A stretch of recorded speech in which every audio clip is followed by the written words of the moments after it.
Matigas na yung suso mo, Nay? At tumigas na. Kasi sa kabila, normal pa. Pero ito, sugat na.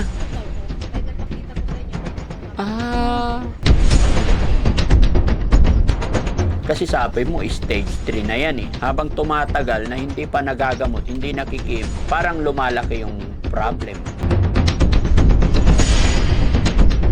Nay, kaya po kami nandito, natatandaan mo yung panawagan mo nung unang punta namin. Thanks to God, may mga kababayan tayo na nagpaabot ng kaunting tulong. Kaya mawala ako sa kanila. Hanap ko lang po ang inspirasyon ko para mabuhay.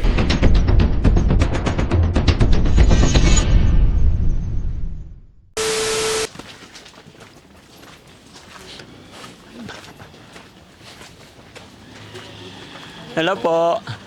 Makidaan.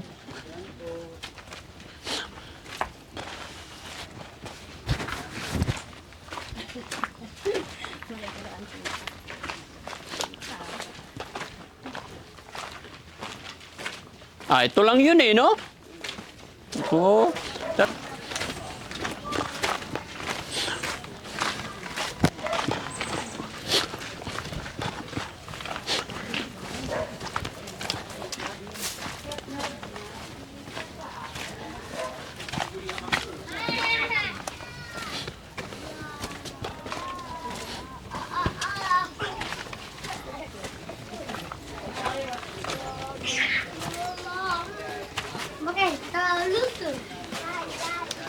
Hello po, Dade. Kumusta? Ako po, Dade. Kakain lang po. Ay, kain po. Dati niya sa nini. Dito po, kumain lang ako ng ganito. Ano ulam? Yan o, nagpabili po. Binili? Gulay. Oo. Hindi kayo nagluto. Wala, hindi ako makaano. Mas makatipid pag nagluto. Opo, kaya lang po. Wala, binigay. Binigay lang. Kumusta pakiramdam ni Nanay Malu? Tama? Opo kayo. Ganito lang, maghapon, ganito. Haduyan lang parate. Opo, kasi pag ganun ko po. Kasi pag masakit dito, taga lang po ako. Matigas na yung suso mo, Nay? Opo. At tumigas na. Kasi sa kabila, normal pa. Pero ito, Wala, sugat na. sugat na. Tapal, oh. Kaya nagpakita ko sa inyo, may ano naman. Sige na yun. Ganun pa rin, dati pa rin. Dati pa rin. Opo.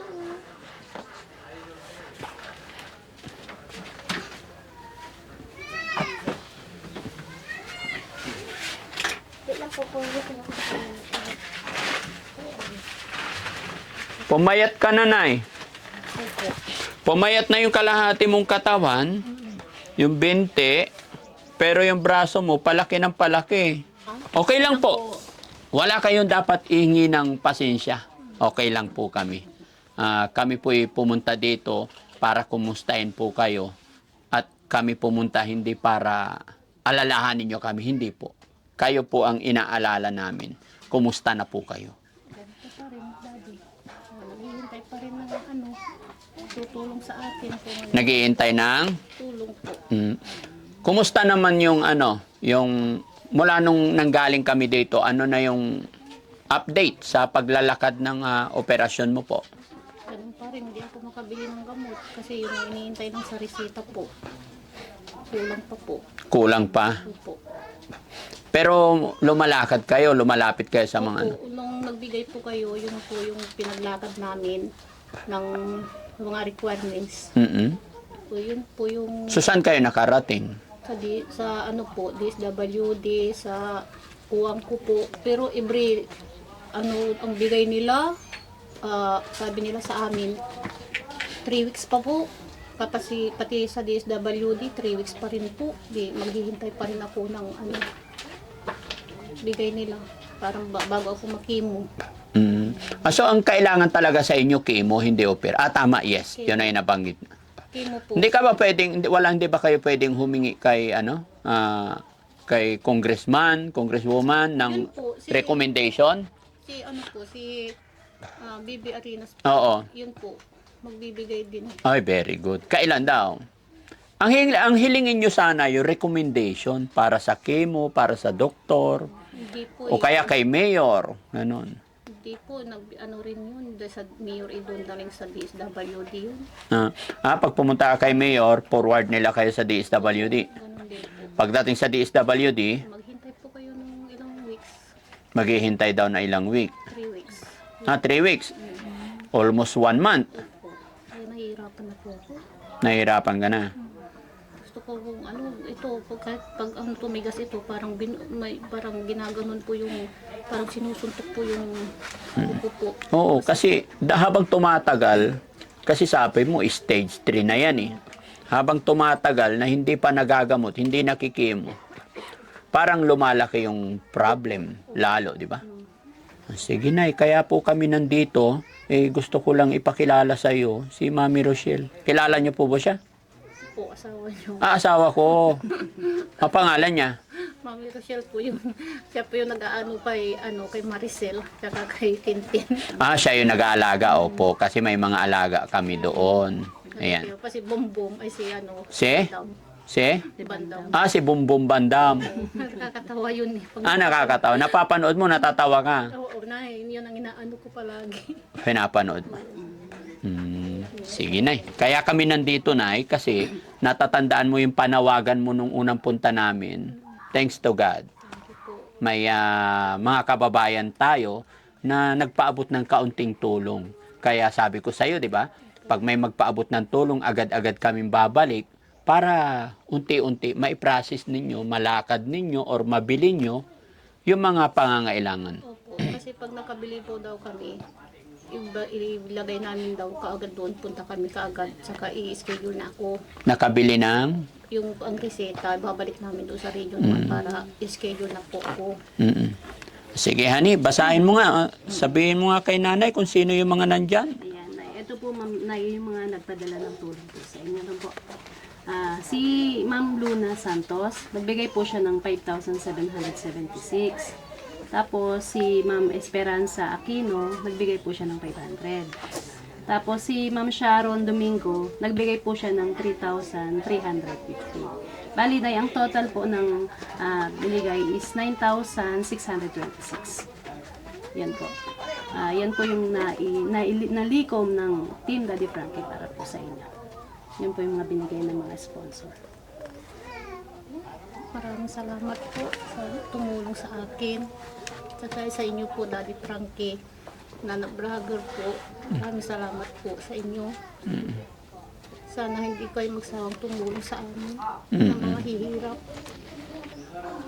Kasi kailangan ko talaga makino para yung kapiramdam ko po, yung bigat po ng kamay ko, maabsag po.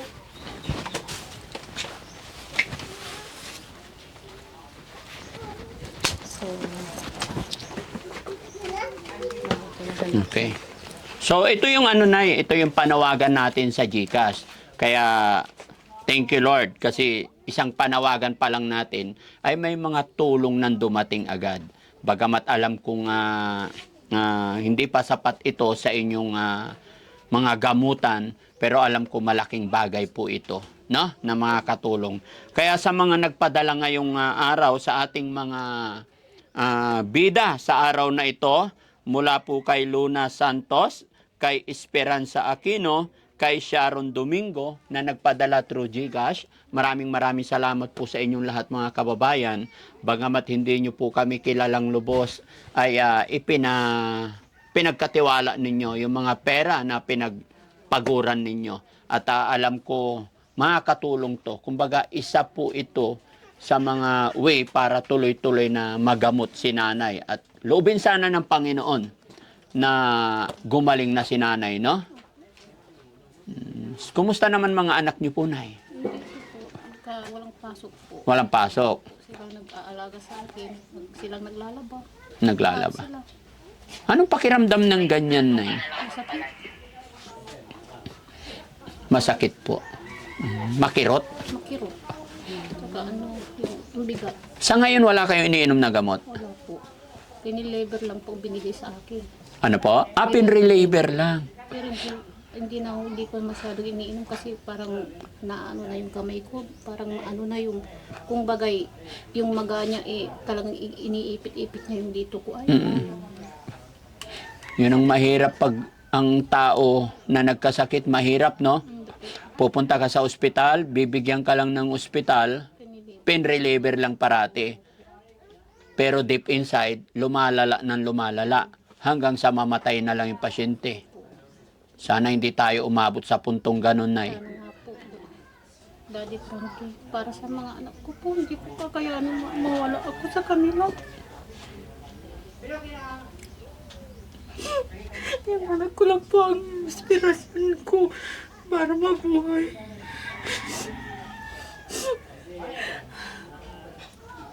Yung isang anak kong babae, sabi niya sa akin, Nanay, lakas ang loob mo kasi wala kami kasama. Paano pag wala ka? Paano po yun? Hindi wala na yung mga anak ko. Kakawa naman walang mag-agaboy. Basta laban lang, Nay, no? Tama, palakasin natin ang loob natin. Pero sana, Nay, no? Habang pinapalakas natin yung loob natin, kausapin mo yung anak mo, mga kapatid mo, na maglakad, humingi ng recommendation kay congressman, kung sino pwedeng lapitan. Mag-follow up po kayo. Kasi yung mga mayor natin, yung mga politics natin, once na kumpleto naman yung mga papeles ninyo, indigene, etc., recommendation ng kailangan, di ba? Tutulong at tutulong yung mga yan. Sabi nga nila, kailangan tayo rin mismo, may mga taong tutulong tayo rin mismo ang gagawa para matulungan din natin sarili natin. Kasi kahit anong sabihin ng pamilya natin, anak natin na lakasan ng loob, hindi naman gumagawa, kahit anong lakas ng loob mo, matatalo rin yan, tatalunin ka pa rin ng sakit mo. Di ba? Sabi nga sa Panginoon, iingatan kita, ingatan mo rin ang sarili mo. Di ba? Nasa Diyos ang awa, nasa tao ang gawa. No? So kami po, Nay, ay mga instrumento lang din po, tutulong po kami sa abot ng aming makakaya. Ano po? So ito, Nay. Asan na yung pera, honey? Ayun. O, Nay, paabot ng kamay mo, Nay. Kaya mo pa? So, Nay, ang total ng matatanggap mo ngayon, 9,626 pesos. Bilangin natin, Nay, para makita rin ng mga sponsor. Katunayan po na naiabot namin ng buong buo. Mga kababayan, mga kabarangay, isa po ito sa pamamaraan ng Team Daddy Frankie. Gusto ko po, transparent po talaga. Kaya kung mapapansin ninyo, pag may mga binibigay kami galing sa ating mga sponsor, nakalista po talaga sa aming logbook. Para kahit ilang araw na nakalipas, hindi natin makakaligtaan. Pero gaya ng aking sinabi, mga kababayan, si Daddy Frankie at ang aking team, tulong-tulong po kami sa mga dumarating na padala ninyo sa ating mga kababayan. Pero ulitin ko, ako po at ang aking team, hindi po kami perfecto. Kaya kung sakali kayo'y nagpadala at hindi pa namin na ibibigay sa mga taong pinagpadalhan nyo, i-message nyo lang po kami ulit para ma-check namin. Ano po? Nay, bilangin natin, no? Ulitin ko, 9,626. 1, 2, 3, 4, 5, 6, 7, 8, 9, 10, 11, 12, 13, 14, 15, 16, 17, 18, 19. 19 na tagpa 500 is 9,500. Plus 126. 1 and 20 and 1, 2, 3, 4, 5, 6. Maraming salamat po, Daddy Frankie, sa mga sponsor po na nagbigay. Maraming salamat po. Sana hindi kayo magsawang tumulong sa mga mamahirap po na kagaya ko. Sana po tulungan niyo po kami. Maraming salamat po sa inyo, Daddy Frankie, Madam. Laban lang, Nay, ha? Naalala ko kasi nung maliit pa ako, Nay, alam mo, nung elementary pa lang ako, ganyan din po naging sakit ng auntie ko. Breast cancer. Sa suso nagsimula. Pero sa'yo, sabi mo sa PEDSA, sa kilikili. Pero kung sa PEDSA, sa kilikili, bakit na pudpud yung didi mo? Itong ano na, September. Nadamay na. Opo, kasi tagal ng pag nagpa-check up ka doon kasi puro puro kasi yung schedule hindi ka agad-agad. Hanggang sa, yun ang mahirap sa gobyerno, no? Pupunta ka doon na masama ang pakiramdam, schedule pa nila. So, Saka, hindi kagaya ng private, halimbawa ngayon pinaano nila, ipa-private mo kung may pera, agad. Eh ngayon, wala ako talagang pera, kaya ginawan ko ng paraan na maghintay na lang po. Kaya lang, nung dumating yung schedule mo, napudpud na yung didi. Tinakpan na lang. Tinakpan ko na lang, ako na lang po naglilinis ng bayabas. Kada umaga at hapon. Po. Kailangan linisin, tapos palitan ng bulak. Opo. Sige. Ano po. So, sana na makatulong sa inyo yan. Opo, Daddy, parang I-bless sana ni Lord yung perang yan para maumpisahan na yung gamutan mo, no? Muli po mga kababayan, salamat po sa ating mga buting sponsor from Luna Santos, Esperanza Aquino, and Sharon Domingo. Sana po hindi kayo magsawa, ano? At sana i-bless po kayo ni Lord para mas makatulong pa kayo sa ating mga kababayan. Honey? Yes po, maraming salamat sa nagpadala kay Nanay Malu. Napakalaking tulong po para sa kanya yan. At kung sino pa po ang gusto magpadala, open lang po ang Team Daddy Frankie sa pag-check kung sino pa po yung gusto magpadala. Again, maraming salamat po. Ayun. Ingat po kayong lahat. At syempre mga kababayan, sa mga bago pa lang na makakapanood sa bidyong ito or sa sitwasyon ni Nanay, wala pong asawa kasi si Nanay. Maaga po namatay ang asawa ni Nanay. Kaya ganun na lang po kahirap. Ganun na lang hard yung sitwasyon na pinaglalabanan ni Nanay. Tanging kapatid niya ang tumutulong sa kanya sa kanilang mga lakarin.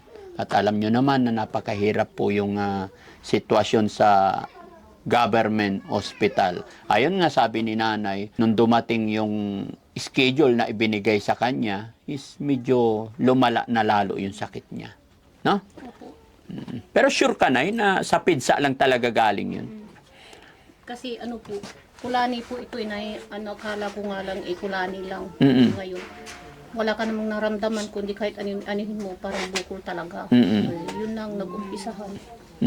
Hanggang umano na yung didi ko talagang nanigas. Nanigas. Yun daw ang umpisa ng mga cancer. Kaya pag may kay sa kilikili, huwag niyong baliwalain po.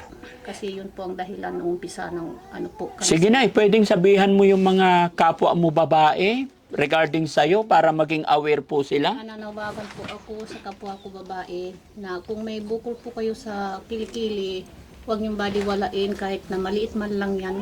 Kung hindi masakit, talaga niyo po ang umpisa ng cancer. Yun po ang sabi ng doktor sa akin doon. Ako po ay hindi ko naman po pinabayaan. Ang akala ko po lang pigsa lang po. Pero nag-antibiotic din ako. Yung pala hindi kumpronta kahit anong gawin ko pang antibiotic, hindi gumagaling ang sugat. Yung pala ay cancer na. Kaya sana po tingnan nyo po yung mga suso nyo, mga kilikili nyo kung may bukol, magpa-check na lang po kayo para maagapan po. Maraming salamat po sa inyo. Yan. So, yun, mga kababayan, mga kabarangay. Maraming salamat po. Walang anuhan po. Thank you kay Lord. Thank you, Lord. Lahat ng blessing kung ano man dumarating na, huwag natin kakalimutan magpasalamat at magdasal, no? Every day, magdasal lang tayo. Walang imposible. Siya ang gagawa ng paraan lagi, no? Okay. So yun mga kababayan, mga kabarangay, maraming salamat pong muli sa inyong lahat, no? Ako'y hindi magsasawang mag-thank you, lalong-lalo na sa mga kababayan natin nagpadala ng kanilang tulong pinansyal sa araw na ito. Honey? Yes, yun nga guys, sinabi ko, papasalamat din po ako yan sa lahat ng sumusuporta sa Team Daddy Frankie. At wag po sana kayo magsasawa. Dahil sa ganitong paraan, dito namin naibibigay lahat ng tulong namin sa mga kababayan natin. Yan. Bye-bye po! Thank you so much!